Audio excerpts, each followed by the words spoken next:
नमस्कार, मैं हूं आचार्य कुलदीप और ज्योतिष की पाठशाला में आपका स्वागत है। आपके अपने चैनल पर हम आज बात करेंगे जन्म कुंडली में संबंध के बारे में। संबंध क्या है, कैसे बनता है ग्रहों का आपस में और उनका कितना प्रभावशाली प्रभाव होता है। संबंध तो बन रहा है लेकिन कोई प्रभाव नहीं है तो संबंध कहीं ना कहीं कमज़ोर माना जाएगा। चेक करते, थोड़ा सा समझने का प्रयास करते हैं। 4 प्रकार के संबंध बताए गए हैं: क्षेत्र संबंध, दृष्टि संबंध, स्थान दृष्टि संबंध और सहवस्थान। ये क्षेत्र संबंध क्या होता है?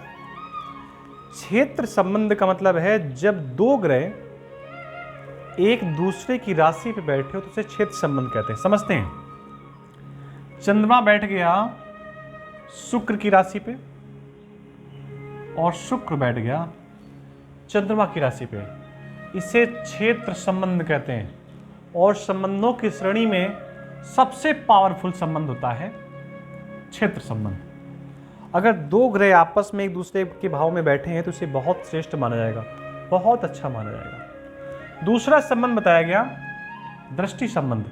देखिए, प्रत्येक ग्रह की अपनी दृष्टि होती है। अगर आप शनि की बात करें तो शनि की 3, 7, 10, मंगल की 4, 7 और 8,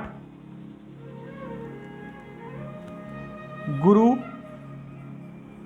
राहु और केतु की 5, 7, 9 और बाकी सबकी 7वीं दृष्टि होती है। प्रत्येक ग्रह की 7वीं दृष्टि होती ही होती है। 7वीं का मतलब अपने से सामने 180 डिग्री पे, 180 डिग्री पे सब कोई देखता है तो प्रत्येक ग्रह की 7वीं दृष्टि होती है। शनि को कुछ दृष्टियां ज्यादा मिली हुई हैं, 3री, 7वीं तो स्वाभाविक है, उसके बाद 10वीं मंगल महाराज को भी कुछ एक्स्ट्रा पावर मिला है, 4थी दृष्टि है, 7वीं प्राकृतिक है और 8वीं भी है। और गुरु, राहु, केतु इनको भी कुछ विशेष दृष्टियां मिली हैं, 5वीं दृष्टि, 7वीं दृष्टि और 9वीं दृष्टि। इसलिए बहुत बार जन्म कुंडली में कहा जाता है कि गुरु अगर लग्न भाव में बैठा हो तो बहुत कुंडलियों के दोष दूर कर देता है। कैसे?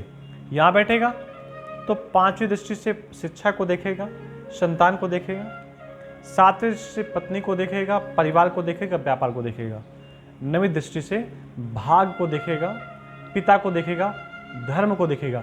इसलिए लग्न में बैठा गुरु बहुत श्रेष्ठ माना जाता है।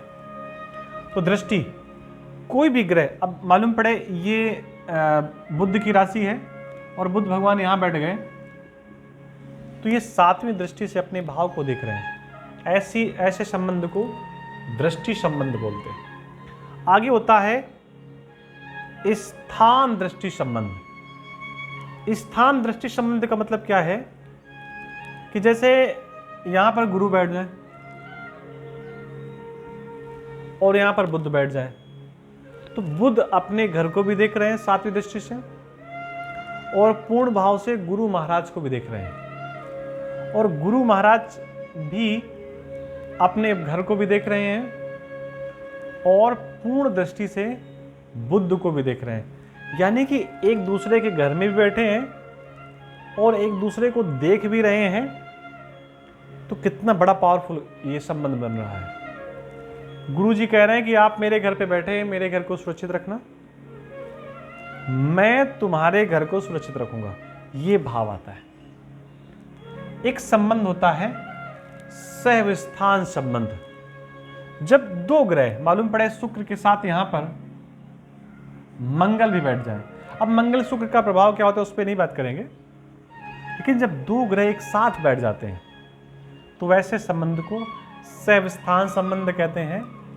इस संबंध का एक सबसे पॉजिटिव और नेगेटिव पॉइंट ये होता है कि जैसे ग्रहों का स्वभाव होता है वैसे उनकी मित्रता होती है। अब मंगल और शुक्र आपस में शत्रु होते हैं तो वैसा प्रभाव करेंगे। अगर यहीं पर सूर्य और बुध होते तो वैसा प्रभाव करते, सूर्य और शनि होते तो वैसा प्रभाव करते। तो ये 4 प्रकार के संबंध हैं, इन्हें जन्म कुंडली पर देखा जा सकता है, समझा जा सकता है।